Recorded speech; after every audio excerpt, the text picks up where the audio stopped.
આપ જોઈ રહ્યા છો ગુજરાત તક અને આપની સાથે હું છું સૌમ્યા. એકવાર ફરી ગોંડલ ચર્ચામાં આવ્યું છે. ગોંડલના રીબડામાં એક યુવકનું મૃત્યુ થાય છે અને સવારથી જ આ ઘટનાના કારણે સનસનાટી મચી ગઈ છે. સમગ્ર પંથકમાં આની ચર્ચાઓ થઈ રહી છે. ત્યારે ગોંડલની રાજનીતિ અને ગોંડલની તમામ માહિતીથી હંમેશા વાકેફ રહેતા રાજુભાઈ સખિયા, જેઓ આગેવાન છે, પાટીદાર નેતા છે, તે આપણી સાથે જોડાયા છે. રાજુભાઈ, સ્વાગત છે આપનું ગુજરાત તકમાં. નમસ્કાર. સવારથી એક પાટીદાર યુવાનની જે હત્યા થઈ છે, મૃત્યુ થયું છે, એ ચર્ચાનું કેન્દ્ર છે. આ આખી ઘટનાને આપ કઈ રીતે જોઈ રહ્યા છો? બેન, સૌથી પહેલા આપના માધ્યમથી હું મારા એ મૃતક વ્યક્તિ જેમને સુસાઇડ કરેલું છે એ વ્યક્તિના ફાધર જે છે એ મારા વડીલ મિત્ર હતા અને એના દુઃખના સમાચાર મને સવારે મળતા મને ખૂબ દુઃખ થયું અને હું આપના માધ્યમથી આ નવયુવાનની આત્માને શાંતિ મળે એવી હું પ્રાર્થના કરું છું. અને આ ઘટના જે છે એ ઘટના બાબતે તો તર્ક વિતર્ક આપણે જોઈએ ઘણા બધા કરી રહ્યા છે. હવે એની ઉપર એક 2-3 દિવસ પહેલા એક દુષ્કર્મનો કેસ એની ઉપર નોંધાણો છે રાજકોટ એ ડિવિઝન પોલીસ સ્ટેશનની અંદર, કે સગીરાનું દુષ્કર્મ બાબતની કઈક ફરિયાદ હતી અને એના સંદર્ભમાં આ ભાઈએ આત્મહત્યા કરી છે એવું જાણવા મળે છે. પણ એ દુઃખની વાત છે કે અમારા નવયુવાને આ પગલું ભરવું પડ્યું અને આ પગલું ભરવા માટે એને જે પ્રકારે એને પોતાની જે ધીરજ છે એ જે ખૂટી છે એ એક અમારા માટે નબળી કરી છે. અમિત ખૂન છેલ્લા કેટલાય સમયથી આમ કહેવા જઈએ તો 2022માં પણ ચર્ચામાં આવ્યા હતા અને ત્યારબાદ જયરાજસિંહ જાડેજાના કારણે પણ તેઓ ચર્ચામાં આવ્યા છે. હાલની ખાસ વાત કરવામાં આવે તો ગણેશ ગોંડલ અને જયરાજસિંહ જાડેજા પણ ત્યાં છે, પરિવાર સાથે છે. પરંતુ આ બધાની વચ્ચે એક આગેવાન છે, ગોવિંદભાઈ છે, તેમના દ્વારા પણ નિવેદન આપવામાં આવ્યું છે અને તેમને આક્ષેપ છે એ અનિરુદ્ધસિંહ ઉપર કર્યા છે. શું સાચે લાગે છે કે અનિરુદ્ધસિંહ ના કારણે જ આ યુવાને આવું પગલું ભર્યું છે? જો બેન, સૌથી પ્રથમ હું તમને કહું તો એમની ઉપર જે દુષ્કર્મનો જે આરોપ લાગ્યો છે એની ઉપર જે FIR થઈ છે એને આજે કદાચ 2 દિવસ ઉપર સમય થઈ ગયો અને આજે જયારે એની જે આત્મહત્યાની સમાચાર આવે છે એ ઘટના સામે આવે છે ત્યારે જયરાજસિંહ ત્યાં જાય છે. જ્યારે એની ઉપર આ દુષ્કર્મનો આરોપ લાગ્યો ત્યારે રીબડા જયરાજસિંહે જવું જોઈતું હતું, કારણ કે એના સમર્થક તરીકે. હવે એનો સમર્થક શું કરવા છે એ તમને કહું કે ત્યાંના ખેડૂતોની એક વેદના હતી કે અમારી જમીન અમે કહીએ તેને વેચીએ અને અમે કઈ ભાવથી વેચીએ, આવો એનો એક આક્ષેપ સબબ ઈ લોકોએ એક મીટિંગ કરી 2022ની અંદર અને ઈ એક રાજકીય મોહરો બન્યા કે જયરાજસિંહ અને અનિરુદ્ધસિંહ. જ્યારે જયરાજસિંહ અને અનિરુદ્ધસિંહ બે એક હતા ત્યારે રીબડામાં જમીન હતી, ત્યારે રીબડાના ખેડૂતો જ ખાતેદાર હતા, તેથી જ એને વેચવાની જરૂર તેથી હતી અને આજે હતી.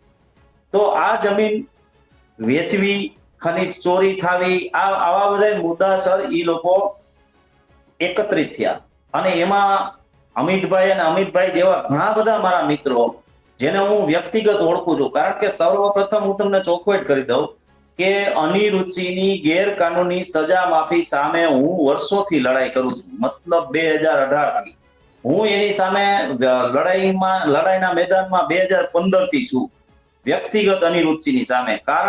કારણ કે મારી વાઇફનું મેં સ્ત્રી અનામતની બેઠક હતી તાલુકા પંચાયતની, મેં મારા વાઇફનું કોંગ્રેસ પાર્ટીમાંથી ફોર્મ ભર્યું હતું અને આ લોકોએ જે પ્રકારે અમને પ્રચાર પ્રસારની બાબતમાં જે પ્રકારે હેરાન કર્યા છે એમાં અનિરુદ્ધસિંહ પણ હતા અને જયરાજસિંહ પણ હતા. આ બધા એના માણસોએ અમને જે હેરાન કર્યા હતા ને એના પ્રતિશોધ સ્વરૂપે મેં ત્યાં જોયું કે અહીંયા આ લોકો તો ઈ કહે છે એમ બધું થાય છે, બેયનું મંડળું હતું. એટલે હું અનિરુદ્ધસિંહ વિરુદ્ધ, જયરાજસિંહ વિરુદ્ધ, એના ગુના વિરુદ્ધ આ બધી હું લડત કરતો હતો. ત્યારે પણ અમુક લોકો, દામભાઈ ત્યારે જીવતા અમિતના ફાધર, ઈ મને ઘણી બધી વખત કહેતા કે ભાઈ તું રાજુ જે લડત કરે છે એ બહુ મોટી લડત છે, આ લોકો છે એને તું પહોંચી નહીં શક અને તને કોઈ મદદ પણ નહીં કરી શકે. પણ વ્યક્તિગત રીતે આ જે વાળીએ એને લોધિકા રોડ ઉપર સુસાઇડ કર્યું ત્યાં હું એને એના પપ્પા બે અનેકો વખત બેહીને ચર્ચા કરેલી છે. ખરેખર આ ગોંડલની અંદર આ બે જેથી ભેગા હતા બેન, તેદી રીબડાની સમસ્યા દૂર કરવાની સત્તા હતી અને બે ભેરા હતા તેથી કોઈને યાદ ન હોય. અચાનક 2022 ની ચૂંટણીમાં ઈ બેયની વચ્ચે ખટરાગ થાય છે અને આ લોકોને હાથો બનાવે છે. હાથો બનાવીને આ 5-7 છોકરાઓ જે ઉત્સાહી છોકરાઓ છે એ જયરાજસિંહ નું પ્લેટફોર્મ તૈયાર કરી દે છે અને ઈ પ્લેટફોર્મ તૈયાર થયા પછી જયરાજસિંહ સાથે રહી અને એ તો એને એવું કીધું હતું હું અહીં રહેવા આવીશ ને આ તો બધું રાજકીય ભાષાઓ જે આવતી હોય એ બધી બોલાણી, જે કઈ પોલિટિકલ બાબત હતી બધી થઈ. રીબડાના નામ ઉપર રાજકારણ પણ થયું, ચૂંટણી પણ જીતાણી, બધું થયું. હાથા બનવા વાળા હાથા બની ગયા. મારો પ્રશ્ન બેન ખાલી એટલો છે કે શું આ 2022 થી 2025 ના આ 2 વર્ષથી વધુ સમય વયો ગયો છતાં હમણાં 3 વર્ષ પૂરા થશે, આજની તારીખમાં રીબડાનો કોઈ ખેડૂત પોતાની રીતે જમીન વેચવામાં સફળ થયો છે? સફળ થયો છે તો એ બિનખેતી કરાવેલી છે, બિનખેતી કરાવેલી છે તો એને આ જે સુવિધાઓ ઔદ્યોગિક વસાહત માટે મળવી જોઈએ એ તમામ સુવિધાઓ એ જગ્યા ઉપર એને મળી છે? રોડ રસ્તા બાબતે કાંઈ કામગીરી થઈ શકી છે? કારણ કે આ લોકોએ, જો હું ખાલી રીબડાની એકની વાત નથી કરતો, ગોંડલની હદ ચાલુ થાય ને ત્યાંથી ખનીજ ચોરી સ્થાનિક જે ગામડાઓ આવે છે ઉદ્યોગ વિસ્તારના ત્યાં માતબર સંખ્યામાં થાય છે. પછી જમીન તમે ગમે એને વેચો અચૂકપણે એને એનું કમિશન આપવું જ પડે છે. આ કાંઈ નવો બનાવ નથી કે પહેલી વાર બન્યો, એવું નથી. આ જ રીતે રીબડાની સિસ્ટમ હતી. રીબડા વાળા કોઈ કમિશન કે દલાલી નહોતા લેતા, રીબડા વાળા ખેડૂત પાસેથી જમીન લેતા હતા. કોઈ મેં 96 એકર ફલાણા ભાઈની લીધી છે, તારી એની બાજુમાં આવે છે, તને અમે 98 દેશું. પેલો ખેડૂત હા પાડે તો એને 98 માં લેતા અને 1 ને 98 માં વેચતા, બિનખેતી કરી. અને બિનખેતી ઈ ખેડૂતના નામે જ કરતા, જે ખેડૂતના નામે જમીન હોય એના નામે જ કરતા. એવડો મોટો રિયક્સ ઉઠાવતા પોતાના ગામના ખેડૂતો ઉપર, એના નામે જ બિનખેતી કરી અને પૈસા કમાતા. આ સિસ્ટમ ચાલતી હતી. આ સિસ્ટમ જ્યાં સુધી જયરાજસિંહ ને અનિરુદ્ધસિંહ મદદ કરતા હતા ત્યાં સુધી એને સ્વીકાર્ય અને આવકાર્ય હતી. પછી જયારે એને કોઈ ખટરાગ ઉત્પન્ન થાય છે એટલે એ આવી રીતે હાથા ઉભા કરી અને આખું વ્યવહાર આખો બનાવે છે અને આ પ્રકારે બધું થાય છે. એટલે મારો કહેવાનો ભાવાર્થ એ છે કે જ્યારે એની ઉપર આજે દુષ્કર્મની ફરિયાદ દાખલ થઈ એટલે સર્વપ્રથમ જો એને હાથો ન બનાવ્યો, એને દીકરા તરીકે રાખવો હોય તો એને સર્વપ્રથમ એના પરિવાર પાસે જઈને કહેવું જોઈએ કે આ દીકરાની ઉપર જે આક્ષેપ લાગ્યો છે, જો દીકરાએ દુષ્કર્મ આચર્યું હોય છે તો એને સજા ભોગવવી પડશે. અને જો દુષ્કર્મ નહીં આચર્યું હોય અને એની ઉપર ખોટો આક્ષેપ થયો હોય છે તો અમે બેઠા છીએ. કારણ કે જો બેન એક વસ્તુ તો ફાઇનલ છે, કોર્ટ કોઈના બાપની સત્તા નથી, કોર્ટ કોઈની જાગીર નથી, કોર્ટને પોલિટિકલ સાથે કઈ લેવા દેવા નથી, પુરાવા ઉપર ચાલે છે.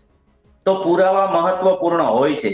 જો અમિતભાઈ ઉપર ખોટી ફરિયાદ દાખલ થઈ હોત તો પુરાવાના અભાવે એને ચેલેન્જ પણ કરી શકાત, પરંતુ કોઈ ઈ સમય દરમિયાન નથી આવતા અને એક દીકરાનો ભોગ લેવાઈ જાય છે. એ દીકરાને જ્યારે કોઈ કિનારો નથી દેખાતો ત્યારે એ છોકરો જ્યારે આ સુસાઇડ ક્યારે કરે માણસ, જ્યારે એને કોઈ વિકલ્પ ન હોય ત્યારે એને આ વિકલ્પ સુસાઇડ નો નક્કી કરે છે. ત્યારે બધા ટોળા ભેગા થઈને રાજકારણ કરવા આવી જાય છે. બીજું તમે બેન કીધું ગોવિંદભાઈ સખપરિયાનો આક્ષેપ, ખરેખર ગુજરાત રાજ્યની પોલીસે અક્ષરધામના આતંકવાદી હુમલાનો ભેદ ઉકેલો હોય તો પોલીસની અંદર હજી એવા નિષ્ઠાવાન અધિકારીઓ આપણી પાસે છે. સરકાર પણ ગુજરાતની સંવેદનશીલ છે કહેવાય છે. નામદાર ગુજરાત હાઈકોર્ટ પણ છે. આની અંદર સ્પેશિયલ ઇન્વેસ્ટિગેશન અથવા સીબીઆઈ ની ચાર્જ મૂકવી જોઈએ. અને જો તકસીરવાર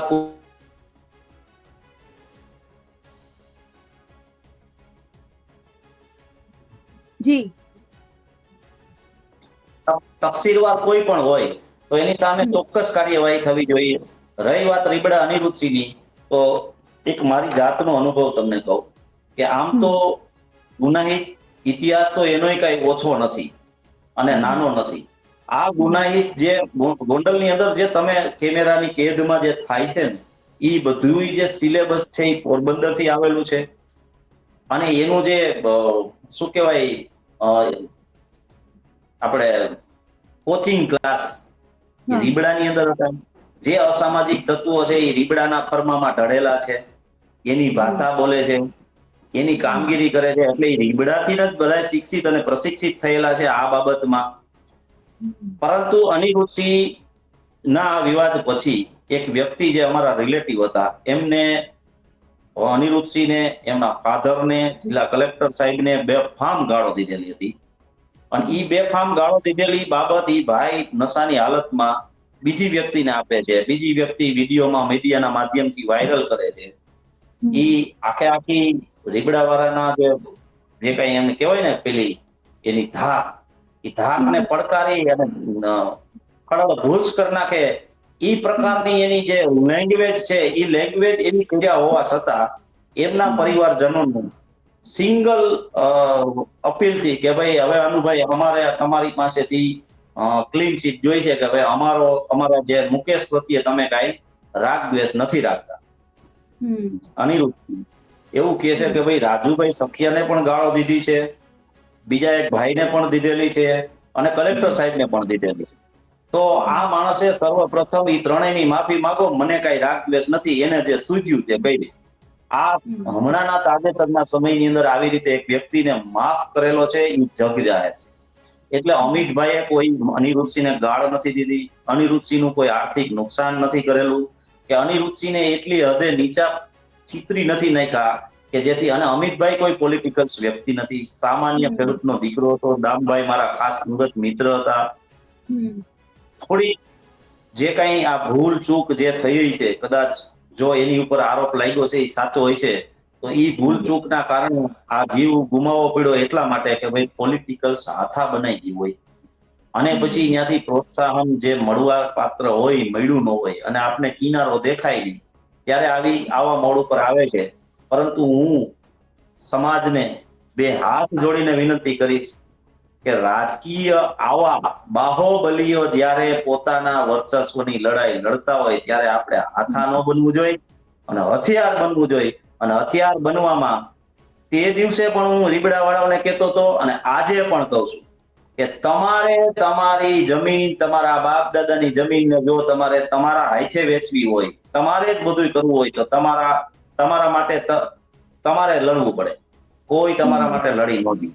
હું જે દિવસે અનિરુદ્ધસિંહ વિરુદ્ધ લડતો હતો તે સમયે જે લોકો મને હાસીને પાત્ર ગણતા હતા, એ પ્રસંગને અત્યારે યાદ આવતા મને એક વખત એવું પણ થાય છે કે મારે આ બાબતે કોઈ જાતની ચર્ચા ન કરવી જોઈએ, કારણ કે એ ગામે મને સહકાર નથી આપ્યો. કદાચ તાજેતરના સમયમાં અનિરુદ્ધસિંહની સજા માફીમાં જો મને સહકાર મળ્યો હોત તો 100% અનિરુદ્ધસિંહ જેલમાં હોત, અને ઈ જો જેલમાં હોત તો જયરાજસિંહને આ વિકલ્પ ઉત્પન્ન ન થાત. પરંતુ જમીનની બાબત તો યથાવત જ રહે, આજ પણ યથાવત છે. હું પટેલને ખાલી એટલું કહું છું કે તમારી પાસે આર્થિક બધુંય બળ છે રીબડા વાળા પાસે. તમે જેસીબી ટ્રેક્ટર લઈને તમે ગામમાં ચલાવી શકશો? તમે તમારી જમીનની અંદર બિન ખેતી કરી અને રસ્તાનું પુરાણ માટી તમે કરી શકશો? અને જો આ તમે આજની તારીખમાં નથી કરી શકતા તો 2.5 વર્ષથી તમે શું કામ પગરાણા પાથરો છો? અને આ પગરાણા પાથરવામાં અમારો દીકરો એક જે અમારે ગુમાવવો પડ્યો છે એની અમને દુઃખ છે. અને હું આ બેયને, જયરાજસિંહને અને અનિરુદ્ધસિંહને બેયને કહું છું, જો તમે ભોગ લેવા માટે બેઠા હોય ને તો સમય બદલી ગયો છે. યુવાનોમાં શિક્ષા છે અને સંખ્યા પણ અમારી છે, દીકરા તો તમારે છે. એટલે તમે વિચારી અને તમારા દીકરાનું તમે વિચારજો, અમારું આમ વિચાર. ખૂબ સાચી વાત છે. પરંતુ અહીં રાજુભાઈ, મને આપના પાસેથી એ પણ સમજવું છે, શું ક્યારે પણ ગોંડલમાં એવી ચર્ચા થઈ હતી કે અમિત ખૂંટ અને અનિરુદ્ધસિંહ વચ્ચે કંઈક અણબનાવ થયો છે, કાં તો માથાકૂટ થઈ છે, જેના કારણે કદાચ અમિત ખૂંટે આવું પગલું ભર્યું હોય, એવું કંઈ એવા કોઈ પણ સિનેરિયો ઉત્પન્ન થયા હતા અગાઉ? અનિરુદ્ધસિંહની વિરુદ્ધ અમિતભાઈએ એક ફરિયાદ કરેલી હતી. જે કઈ બનાવ હતો એનો આરોપ લાગેલો હતો એ કોર્ટમાં મારા માનવા મુજબ કોર્ટની અંદર ચાલે છે. પરંતુ આવી તો અસંખ્ય ફરિયાદીઓ અનિરુદ્ધસિંહની વિરુદ્ધ લોકોએ કરેલી છે અને થયેલી છે. એનો મતલબ એવો નથી કે આવું બધું થાય. અને પણ હું કહું છું કે કદાચ જો ગોવિંદભાઈના આક્ષેપ મુજબ કોઈ પણ આ પ્રકારનું કૃત્ય થયું હોય તો કાંઈ ન કરાય, અમિતભાઈના પરિવારને સીધી ગૃહમંત્રી પાસે, ડીજીપી સાહેબ પાસે સીધી ડિમાન્ડ કરાય કે આમાં સ્પેશિયલ ઇન્વેસ્ટિગેશન અથવા આપણે સીબીઆઈ ની તપાસ આપો, અને એમાં જો કદાચ અનિરુદ્ધસિંહ કે એનું કોઈનું ઇન્વોલ્વમેન્ટ નીકળે તો ચોક્કસપણે આ લોકોની વિરુદ્ધ કાર્યવાહી સમય રહેતા જ થવી જોઈએ. જે જવાબદાર કોઈની સામે થવી જોઈએ. નહીતર જે ખોટા આક્ષેપો કરી અને પાછા જે રાજકીય રોટલા છેકી અને પાછા પોતે પોતાના મહેલમાં ઘરી જાય છે, એવા લોકોનું માનવા કરતા ખરેખર આ વસ્તુ જે છે એ સ્પષ્ટ થવી જરૂરી છે. અને હું આશા રાખીશ એના પરિવાર પાસે, પહેલા તો હું એના પરિવારને હિંમત રાખવાની વિનંતી કરું છું કે તમે આ બાબતમાં ચોક્કસપણે, આમાં બેયનું અસ્તિત્વ સમાયેલું છે, જયરાજસિંહનું પણ અને અનિરુદ્ધસિંહનું પણ. જો આ બાબતમાં અનિરુદ્ધસિંહે કોઈ પણ પ્રકારનું ખોટું કાવતરું રચ્યું હોય તો એનું પતન નિશ્ચિત છે અને હોવું જ જોઈએ. આ ખોટો આક્ષેપ લગાડતા હોય જયરાજસિંહ કે એના કોઈ મળતિયા, તો એને પણ જડબાતોડ જવાબ મળવો જ જોઈએ. આ મોડ ઉપર અમે અત્યારે આવીને ઉભા છીએ. આજે અમારા લોહીવાળા મોઢા છે, અમારે વધારે ચર્ચા કરવી વ્યાજબી નથી, પણ દીકરા એને છે એની નોંધ એને લઈ લેવી સમયસર જોઈ. આમાં છે ને એક સુસાઇડ નોટ પણ પોલીસને હાલ મળી છે, એમાં પણ ઉલ્લેખ કરવામાં આવ્યું છે. એમાં ખાસ અનિરુદ્ધસિંહનો પણ નામનો ઉલ્લેખ છે અને રીબડાનું નામનો ઉલ્લેખ કરવામાં આવ્યો છે. એટલે અહીં હવે જ્યારે નોટમાં એ વસ્તુનો ઉલ્લેખ કરવામાં આવી રહ્યો છે, ત્યારે હવે તમામ જે આખા શંકાનો દાયરામાં હવે અનિરુદ્ધસિંહ જાડેજા છે વધારે આવી રહ્યા હોય એવું લાગી રહ્યું છે. અને બીજી બાજુ એ પણ ખાસ ધ્યાન દેવા જેવી વસ્તુ એ છે કે ગોવિંદભાઈએ તેમના સ્ટેટમેન્ટમાં જ્યારે પત્રકારે પૂછ્યું કે દુષ્કર્મના જે આરોપ લાગ્યા એમના ઉપર, એના બાદ એમને આવું પગલું ભર્યું છે, તો એમાં પણ તેમને એવું કીધું કે આ કાવતરું છે જે અનિરુદ્ધસિંહે ઘડ્યું છે. તો આ તમામ વાતમાં આપને કેટલી સચ્ચાઈ લાગે છે? બિલકુલ, જો સુસાઇડ નોટ અને જે કાંઈ આક્ષેપો પ્રતિ આક્ષેપો છે એના આધાર ઉપર જ હું કહું છું કે એના પરિવારે અમિતને ખોયો છે, એના પરિવારે, તો પરિવારે આ આક્ષેપ પ્રતિ આક્ષેપમાં પડવા કરતા સુસાઇડ નોટ અને જે કાંઈ છે એ વાસ્તવિકતા લઈ અને ડીજીપી સાહેબ, ગૃહમંત્રી સાહેબ અને નામદાર ગુજરાત હાઈકોર્ટની અંદર પિટિશન દાખલ કરી અને યોગ્ય તપાસ માટેની સ્થાનિક પોલીસ યોગ્ય તપાસ નહીં કરી શકે, યોગ્ય તપાસ માટેની, અને એ શંકાના દાયરામાં રહેશે એટલે યોગ્ય તપાસ માટેની તપાસને ચેલેન્જ કરશે એકબીજા, જે લોકો ગુનેગાર હશે એકબીજા ચેલેન્જ કરશે. એટલે આવી તપાસ, ઇન્વેસ્ટિગેશન, એસઆઈટી નિમણૂક થાય, સારા એવા નિલરીપ રોય જેવા જે છે અધિકારી અને નિવૃત્ત જજ સાહેબ જેવી એસઆઈટી ની નિમણૂક થાય, અથવા તો સીબીઆઈ ની નિમણૂક થાય અને સ્પષ્ટ થાય જે આરોપી હોય, જેને જે ઘડ્યું હોય એને ભોગવવાનું જ છે. પણ અત્યારે અમે દીકરો ખોયો છે, અત્યારે ભોગવી અમે રહ્યા છીએ, કારણ કે આમાં જે કાંઈ ભૂલ અમારી છે કે અમારો વાક છે કે અમે ભોગ બન્યા છીએ, એ અમારા માટે અત્યારે પ્રશ્ન થઈને ઉભો રહ્યો છે.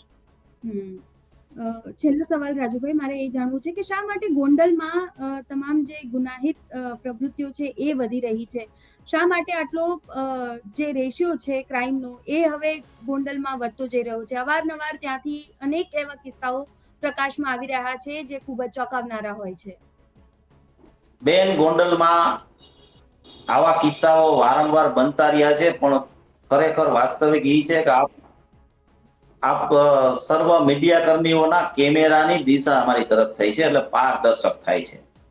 અને જ્યારે અમારો ક્રાઇમ રેટ વધ્યો છે ત્યારે અમારે અહીંયા કે નાયબ પોલીસ અધિક્ષક તરીકે આઈપીએસ ની નિમણૂક થઈ છે, અને ત્યારે જ ક્રાઇમ રશિયો છે એ ઘટ્યો છે.